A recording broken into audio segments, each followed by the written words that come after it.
In 1995, a company named Netscape Navigator held over 80% of the internet browser market. It was an undeniable titan, a digital gatekeeper, shaping how millions experienced the fledgling World Wide Web.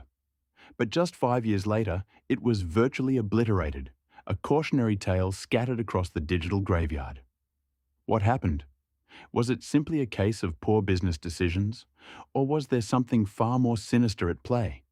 A hidden war fought in the shadows of Silicon Valley that erased one of the internet's true pioneers from history?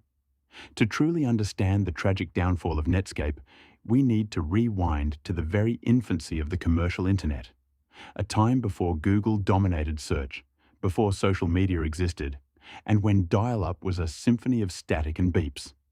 The internet, initially an academic and military network, was just opening its doors to the public.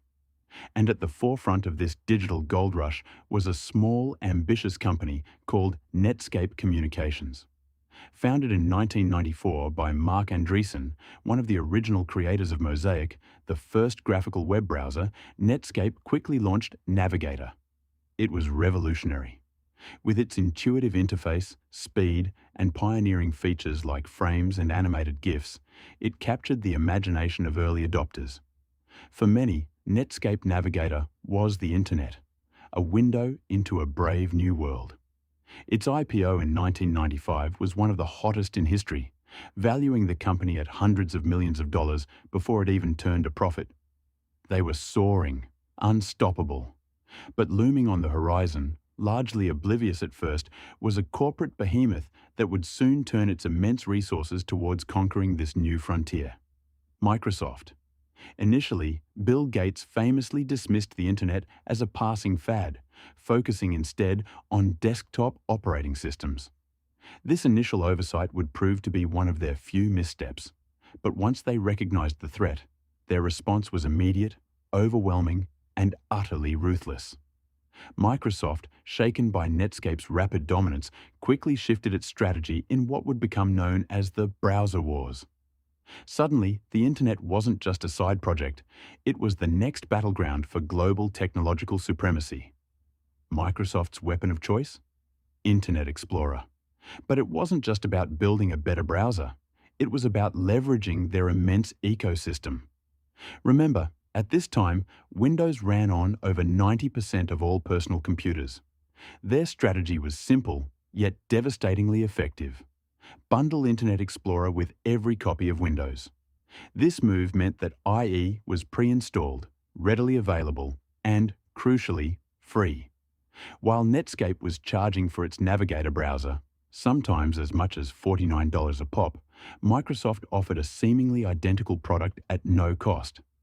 This wasn't just a pricing strategy, it was an existential threat. Why would anyone pay for Netscape when Internet Explorer came free with their PC? Initially, Netscape tried to compete on features, speed, and innovation. They pioneered JavaScript, cookies, and SSL encryption, technologies that still form the bedrock of the modern web. But every innovation Netscape introduced, Microsoft quickly copied and integrated into Internet Explorer, often with proprietary extensions that favored Windows. This wasn't merely a competitive response. It was a deliberate strategy to choke off Netscape's oxygen supply. Documents later revealed during the antitrust trial showed Microsoft executives discussing plans to embrace, extend, and extinguish competitors. It was a scorched earth policy. Developers, seeing the writing on the wall, began optimizing their websites for Internet Explorer, further marginalizing Netscape. The infamous ET Phone Home feature in Windows 98, which some suspected was collecting user data without explicit consent, added an extra layer of paranoia. And then came Project Trident. This wasn't a browser. It was the rendering engine that powered Internet Explorer. Microsoft began licensing Trident to other developers, ensuring that their rendering standard became the de facto, further isolating Netscape's engine. It became a death spiral for Netscape. Fewer users meant less development, which meant fewer features, leading to even fewer users. The US Department of Justice eventually took notice, launching a landmark antitrust case against Microsoft, accusing them of engaging in anti-competitive practices to maintain their monopoly. But by then, for Netscape, it was already too late. The damage was done, the market share evaporated, and the once unassailable titan was bleeding out. As Microsoft's dominance became suffocating, Netscape found itself in a desperate fight for survival. Their market share plummeted, dropping from over 80% to less than 10% in just a few short years. They tried every trick in the book. They released updated versions of Navigator, bundled their browser with ISPs, offered it for free, but the tide was too strong. Microsoft's grip on the operating system, its sheer financial might, and its relentless bundling strategy proved insurmountable. In a last-ditch effort, Netscape made a monumental decision in January 1998. They decided to open-source the code for Navigator, releasing it to the public as Mozilla. The hope was that a community of developers would rally around the project, innovate faster, and create a truly open and competitive browser. It was a Hail Mary pass, a gamble that could either save them or be their final act. While open-sourcing Navigator did eventually lead to the creation of Firefox, it was a long, arduous process, one that Netscape itself would not survive to see fully flourish. The immediate impact was minimal, and the financial bleeding continued unchecked. The once innovative company, which pioneered so much of what we take for granted on the web today, was facing bankruptcy. Then, in November 1998, came the news that shocked the tech world. Netscape was acquired by AOL for $4.2 billion. It was a bittersweet moment. The company that had defined the early internet was no more, swallowed by a dial-up service provider hoping to gain a foothold in the rapidly evolving web landscape. Many saw it as a mercy killing, a final chapter for a company that had fought a valiant, but ultimately losing, battle against a true behemoth. To this day, Netscape's story remains a cautionary tale, a stark reminder of the brutal realities of competition in the tech world. Was it a fair fight? The antitrust ruling against Microsoft, though eventually watered down, certainly suggested otherwise.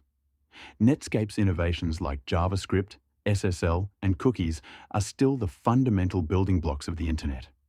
They paved the way for modern web browsers and inspired the open-source movement that gave us Firefox, a browser that, ironically, eventually challenged IE's dominance.